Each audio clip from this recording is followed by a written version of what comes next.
आगे बढ़ेंगे। आत्मघाती हमलों से दहल उठा है पाकिस्तान का बन्नू कैंट। पाकिस्तान के खैबर पख्तूनख्वा के बन्नू जिले में विस्फोट हुआ है।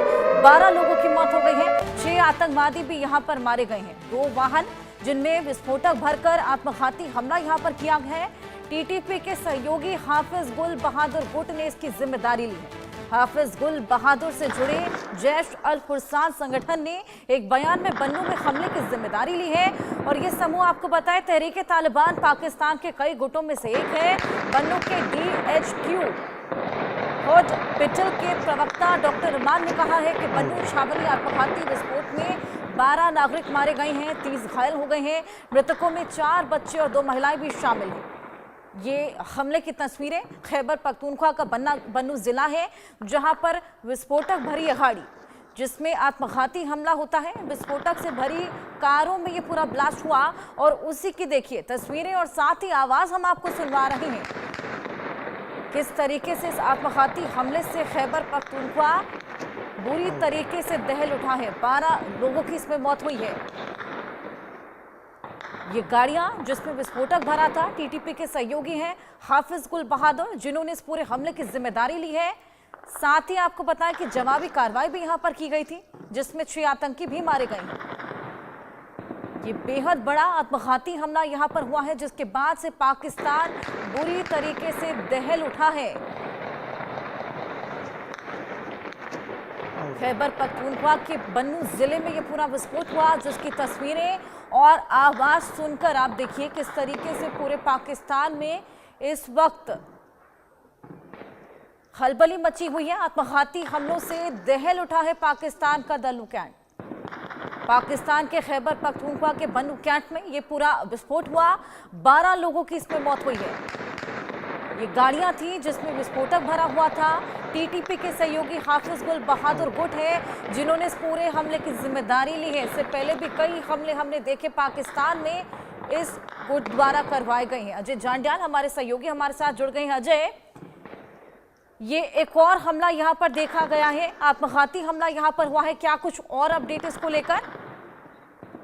देखिए, अभी तक 12 लोगों की मौत इसमें हो चुकी है और लगभग आधे दर्जन से ज्यादा जो है लोग घायल बताए जा रहे हैं, जिनकी हालत काफी नाजुक बनी हुई है।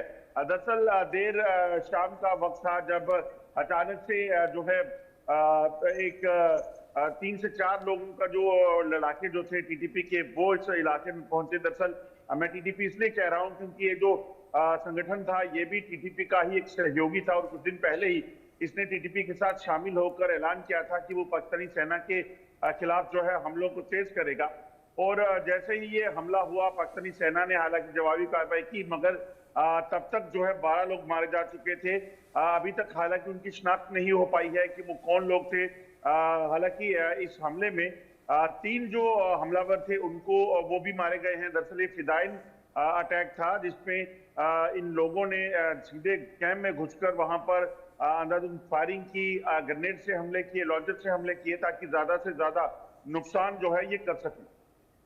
बिल्कुल, इसमें 12 की मौत हुई है, 32 इसमें घायल हुए हैं और 2 धमाके एक साथ किए गए। आत्मघाती ये हमले थे और टीटीपी ने इस पूरे हमले की जिम्मेदारी ली है। इससे पहले भी अजय हमने कई बार देखा है टीटीपी लगातार पाकिस्तान पर हमले करता आया है। देखिए, बड़ा साफ है कि लगातार जो इस वक्त पाकिस्तान में परिस्थितियां हैं, जो सिचुएशन बनी हुई है, वो काफी चिंताजनक इसलिए है क्योंकि पाकिस्तान में जो टीटीपी और बीएलए के साथ जो उनका मसला था उसे सुलझाने में पाकिस्तान नाकाम रहा, जिस वजह से लगातार टीटीपी और बीएलए के हमले जो हैं वो तेज हुए हैं। टीटीपी और बीएलए ने साफ कर दिया है कि वो किसी भी तरह की वार्ता में शामिल नहीं होंगे। हालांकि लगभग 1 महीना पहले तक जो है टीटीपी और पाकिस्तानी सेना के बीच बातचीत का सिलसिला चल रहा था, मगर जब पाकिस्तानी सेना ने उस बातचीत के सिलसिले को बंद किया, उसके बाद टीटीपी के इलाकों में एयर स्ट्राइक की, तब से जो है ये हमलावर हैं। और अगर आप देखें तो पिछले 3 दिनों में ये तीसरा बड़ा हमला है।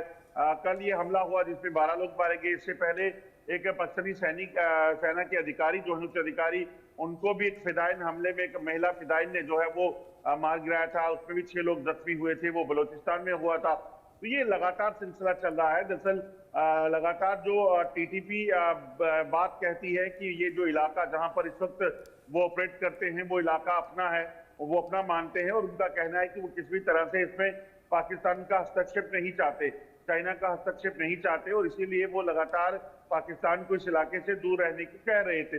डूरन लाइन को जो है वो तारबंदी के जरिए बंद करने का प्लान जो है इनका था, मगर वो टीटीपी ने जो है वो नहीं करने दिया।